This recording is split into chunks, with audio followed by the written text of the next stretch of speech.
Hello friend, কী করছো তোমরা সবাই? দেখো আমি সকালের ছেলেকে যা ব্রেকফাস্ট দিয়েছি সেটাই তোমাদের কাছে শেয়ার করছি, এবং আমি রান্না যা করেছি সেটাও শেয়ার করব। দেখো সকালে আমি উঠে আগে মানে সকালে না, সরি, সোমনাথ বেরিয়ে যাওয়ার পর দুধটা আমার গরম করা হয়নি, কালকে দুধ খায়নি বাবা ছেলে দুজনেই। তো সেই দুধটা এখন গরম করলে, যেহেতু কালকে মাংস খেয়েছে বলে। তো এবার ছেলে একটু আজকে দেরি করে উঠেছে, পাক্কা প্রায় 10টা 10 হয়ে গেছে উঠেছে। একটু দেরি করে, ছুটির দিন তো তাই দেরি করে উঠেছে। আবার বিকেলেও পড়তে যাবে, পড়তে যাবে বলছি, বিকেলেও আঁকতে যাবে তো তাই। আর এপাশে ছেলে পুজো দিচ্ছে, ঘন্টা বাজছে। আর এই পাশে দেখো যেহেতু সোমনাথকে একটা লাড্ডু এনে দিয়েছি, আমিও খেয়েছি, ছেলের জন্য একটা লাড্ডু নিয়েছি, কালারিং না সাদা লাড্ডু। আর পাশে পেঁয়াজ কুচিয়ে দিলাম ঘুগনির ওপরে। আর এই যে বাবু বসে আছে, না বাবু কুকাজ করে এসে বসে আছে, বলছি আমি ওর কুকাজটা। আর এই পাশে দেখো রান্না করবো, আমি করছি আর কি। এটা সকালে রান্না, সোমনাথ বেরিয়ে যাওয়ার পর ওই 11টা 11:30টার সময়। আমার আজকে একটুখানি কাজ ছিল বাড়িতে, কাচাকুচি ছিল বলে দেরি হয়ে গেছে তোমাদের কাছে শেয়ার করতে। দেখো মোল্লা মাছগুলো ভাজছি, তার আগে দেখো মোল্লা মাছগুলো কীরকম পুড়ে গেছে আমার। ছেলে বাগানে গেছিলো, আমাদের বাগানে এবার কুল গাছে না কুশি এসছে। ও কী করেছে বলো তো, ওগুলো তো ও জানে না কুল বলে।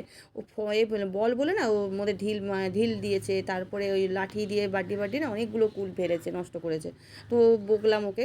তো সেই দেখতে গিয়ে আমার এখানে মাছটা পুড়ে গেছে। আর এই পাশে দেখো যে মূলোগুলো এনেছিল না, মূলোগুলো আমি একটুখানি কী করেছি, ওই কাঁচা লঙ্কা আর রসুন ফোড়ন দিয়ে কালো জিরে দিয়ে একটু ভেজে নিচ্ছি, একটা আলু দিয়ে, কারণ মূলোটা তো কম পরিমাণে ছিল।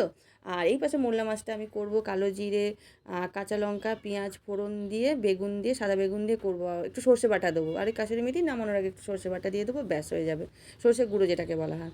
আর এই যে দেখো এপাশে অলরেডি আমার রান্না হয়ে গেছে। এপাশে দেখো ওই যে বললাম না যে বেগুন করেছি, কালো জিরে বেগুন দিয়ে আর মোল্লা মাছের ঝাল করেছিলাম, এটা হয়ে গেছে। আর এই পাশে দেখো আমার মূলোটা ভেজে নিয়েছি, মূলোটা ওই কালো জিরে দিয়ে রসুন দিয়ে ভেজেছি। আর এই পাশে সকালবেলা সোমনাথকে বেগুন ভেজে দিয়েছিলাম দুটোর মধ্যে একটা রেখে গেছে ছেলের জন্য, ছেলে খেতে ভালোবাসে বলে। তো এই ছিল আমার সকালের যা সব কাজ। এখন আমি তোমাদের সঙ্গে একটু ভিডিওতে কথা বলছি, মানে এডিট করছি আর কথা বলছি। এরপরে আমার আরও অনেক কাজ আছে, ছেলে পুজো দিচ্ছে আর ওই বাড়িতে পিসি গ্যাট এসছে, ওর সঙ্গে কথা বলছে। তোমরা ভালো থেকো, সুস্থ থেকো, টাটা।